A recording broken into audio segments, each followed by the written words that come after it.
Bonjour, vous vous trouvez sur une page web qui vous propose un regard sur la population des tables de quartier de Montréal. Si vous accédez à cette page, c'est parce que vous êtes à la recherche de données sur les caractéristiques de la population ou d'autres indicateurs associés à l'état de santé de la population et ses déterminants. Le regroupement d'informations au niveau des tables de quartier permettra aux intervenants ou à différents acteurs du CIUS de mieux comprendre les nuances à l'intérieur d'une table de quartier sur leur territoire. Les indicateurs sont regroupés en 5 thématiques et le tout est compris sur cette page web autoportant. Si votre intérêt concerne plutôt les questions de développement économique et social au niveau d'une métropole ou encore les milieux urbains durables, je vous invite à consulter respectivement les indicateurs vitaux du CMM, c'est un site web, et CurbCut Montréal. Dans ce tutoriel, je vais vous montrer la page web qui contient l'outil et aussi il va y avoir une section sur comment utiliser l'outil. Donc voici les 3 sections. Un avec la carte interactive, une section avec les thématiques et indicateurs, puis la 3e section porte sur les astuces pour la carte. Donc on peut cliquer, on arrive aux cartes interactives et on peut cliquer là-dessus pour ouvrir un lien. On peut passer aux thématiques et indicateurs. Et donc, voici les 5 thématiques, les données démographiques, immigration et minorité visible, indicateur de la dimension vulnérabilité matérielle, indicateur de la dimension vulnérabilité sociale et les indicateurs en lien avec le logement. Vers le bas, en dessous des indicateurs, c'est les astuces de navigation.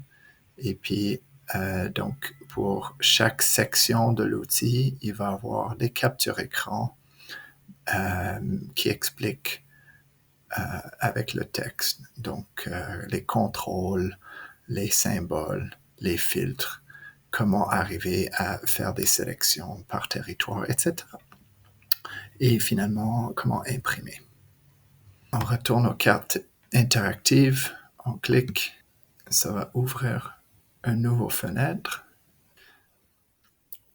Donc, la première chose qu'on va, quand on arrive sur cette page web, c'est qu'il y a une barre latérale en haut avec des options, thématiques et indicateurs. Ça, c'est la liste des tables de quartier, légendes, impressions.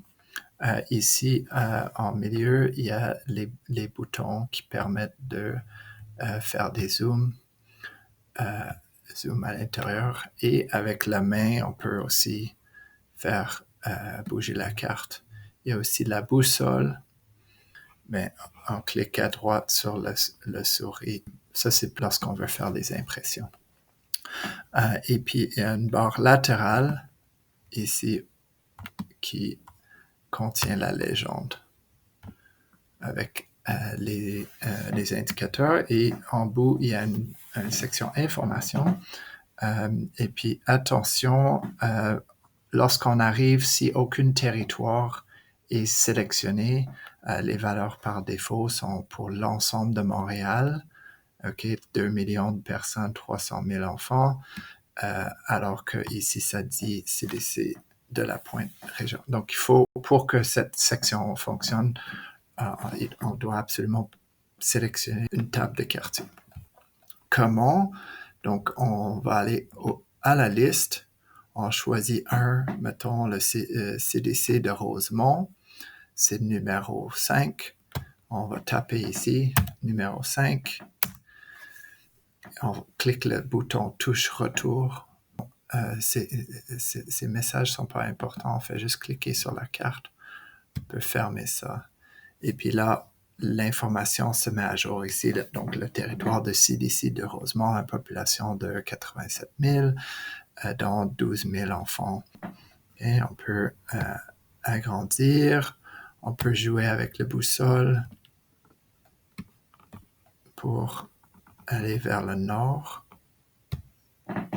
Et puis, si vous cherchez si vous avez, mettons, un écran un petit peu plus grand et puis vous voulez réduire, on peut réduire juste avec la fonction sur le ferruteur. Et puis, ça va nous donner la possibilité de voir l'ensemble de la légende en une shot.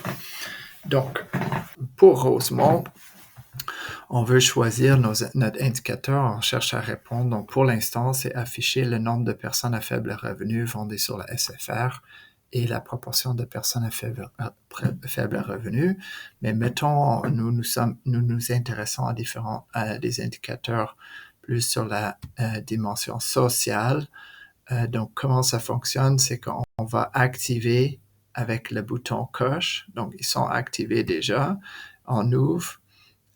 Et d'abord, donc, ceux qui sont déjà activés, c'est le nombre de personnes à faible revenu. Donc, on va désactiver. Et puis, mettons, on veut voir la proportion, le nombre de ménages d'une seule personne et la proportion de ménages d'une seule personne. Chacun des indicateurs ils sont toujours en paire, le nombre et la proportion. Ça va afficher dans la légende.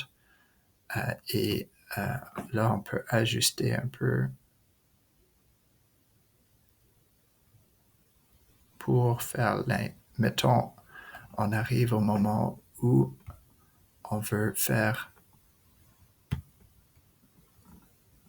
On est arrivé à l'impression. Donc, soit on peut cliquer sur le bouton imprimant et on choisit les caractéristiques, on donne une hauteur, DRSP, et on veut inclure la légende, on veut la flèche du nord, puis on veut mettre ça en kilomètres.